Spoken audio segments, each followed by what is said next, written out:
David, Donington Park is upon us, the start of the season. On paper, this is an old Brian Clough gag as well. On paper, it looks like there should be a certain couple of drivers who might be in with a chance this year. But as Brian Clough said, we should have won on paper. But unfortunately, the game isn't played on paper. It's not going to be cut and dried, is it? No, it's going to be a great season. I know I always say that, but it is. I mean, let's get the first small elephant out of the room, shall we? Smaller grid. We've not lost any mega names, with the possible exception of Rory Butcher as a race winner. But, the others hadn't been that successful. It's not like you've lost a huge number off the front of the grid. You've still got previous champions and plenty of race winners up there.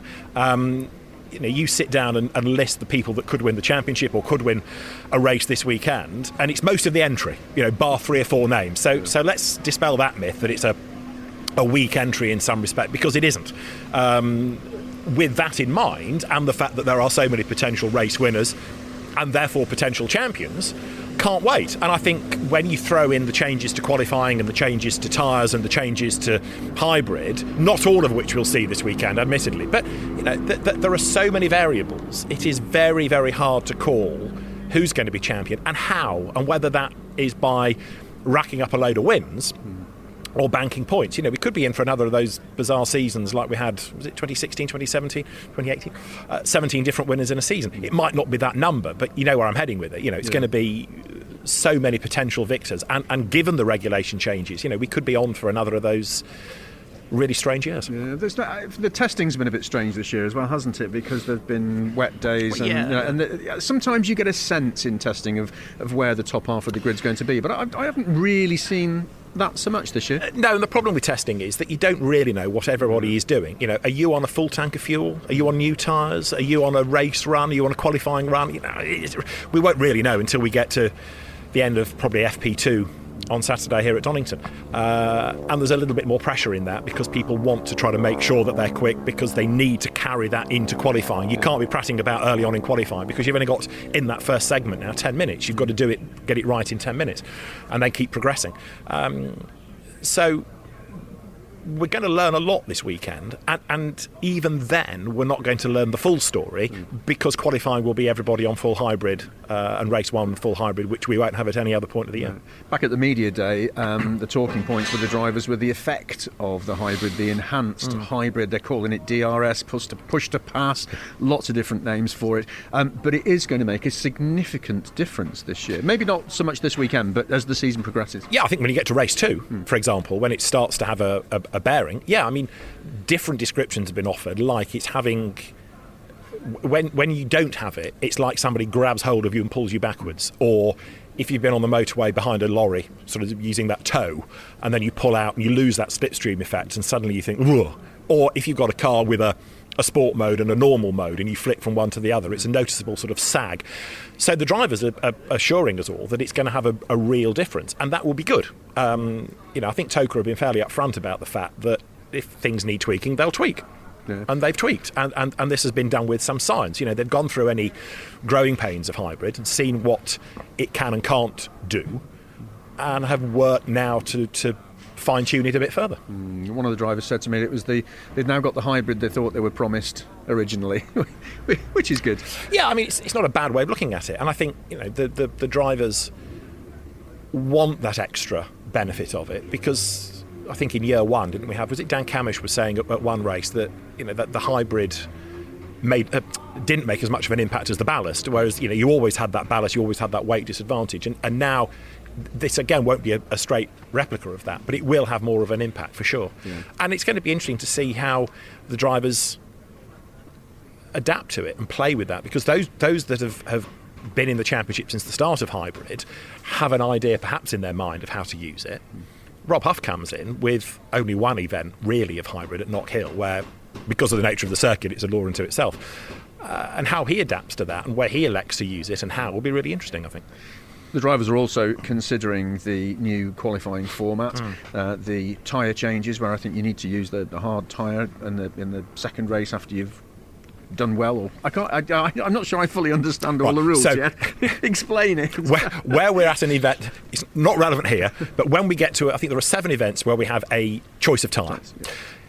if you are in the top 10 in race 1, you must use the harder available tyre in race 2. I wasn't far off. No, I wasn't exactly. far off. No, so that's going to throw a spanner in the works. The hybrid, the enhanced hybrid and the qualifying means that you're going to get some top drivers potentially near the back having to work their way through, which is great for the fans, but brings with it all sorts of challenges. And it starts in FP2 because you've got to have a car by the end of FP2 that you can dial straight into qualifying. Like I say, you can't be wasting time in those 10 minutes setting it up, and you also in those 10 minutes, particularly at a longish lap here or a long lap like the Grand Prix circuit here or Snetterton, get track limits right. Because if you think about a front wheel drive team, in 10 minutes they've got to go out, come back in and do a tyre cross. Now they might work on a way of trying to avoid that time loss, go back out, tyre up to temperature, do a lap, do a quicker lap.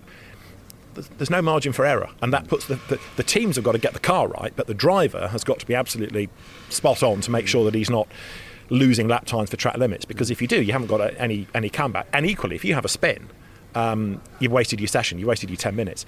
And although we're talking about a 4-part qualifying with Q1 in 2 elements, the pressure is on right from that first moment. And if you think about the fact that all the way through qualifying, we're not just talking about times now, we're trying to get into that final 6.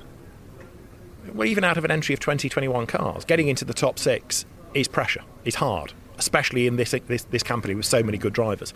I'm looking forward to qualifying. I think it's going to be very, very interesting, and it's only going to take one tiny little error. How many times did we talk last year of thousandths of a second splitting people, or 20 cars within a 9/10 or whatever? So pressure is on. Team to get the car right, driver to not cock it up. Brands Hatch is going to be interesting, isn't it? Because the enhanced hybrid could be worth anywhere between half a second, 6/10 of a second, which when you consider that's what covers front to back of the grid at Brands Hatch on the Indy circuit, I mean, it's quite something. Oh, yeah, absolutely, and Knock Hill's the same. And all it's going to take to radically change a grid is one driver, having a lock-up, going into a corner, or heaven forfend, you get caught out by a car that you think is going left and you commit and he goes your way. Tiny margins separate the cars. Tiny errors will radically affect the grid. If we just assume, as you've already alluded to, there could be many winners this season because of the changes, and we've seen it before, a large number of winners, but this season it comes around again. Therefore, consistency, campaigning across the whole season is going to be really, really important. On that basis, have we got a handful of drivers that we think will be walking away with the championship? You've got to come back to the usual suspects. And you would start that list with Ash Sutton, Colin Turkington, Tom Ingram, because they've won the championship before. Add to that list Jake Hill, Dan Camish, because they've nearly won the championship before. Keep adding to that list the likes of a Dan Rowbottom or the likes of an Adam Morgan, who've won races. And they can win races again and therefore take points off people. The fascination for me is going to be Rob Huff. I'm really, really pleased that he's on the grid. I think it's going to be mega, frankly.